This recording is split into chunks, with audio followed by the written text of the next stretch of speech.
डायन ड्रामे की एंडिंग इतनी दिलचस्प और इतनी शॉकिंग किस्म की हो रही है कि आप देखकर दंग रह जाएंगे। जी हाँ, निहाल ने तो भाई सबका कच्चा चट्टा खोल दिया और अब सिर्फ़ और सिर्फ इस पूरे ड्रामे की कास्ट में बच तो ज़वार शाह गया। तो अब सवाल ये है कि क्या ज़वार शाह की कैद ख़त्म होगी?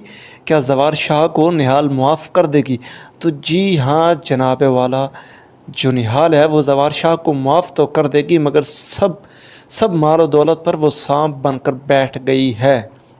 उसकी माँ को शकील अंसारी ने तलाक दे दी है, क्योंकि उसे लग रहा था कि इसकी माँ को पता था और इसने मुझे कुछ बताया नहीं है।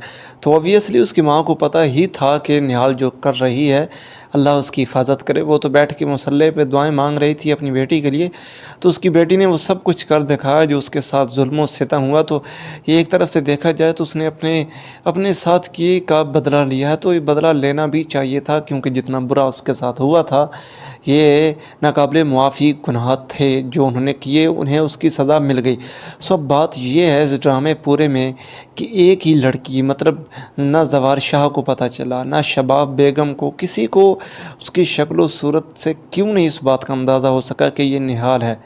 इतना मतलब कि ये ड्रामे हमारी रियल लाइफ पर बनाए जाते हैं, तो क्यों नहीं किसी को उसकी भिनक पड़ी कि ये निहाल ही की तो शक्ल है, निहाल ही का तो मतलब सारा सब कुछ वैसे ही है, तो क्या ये वही नहीं हो सकती?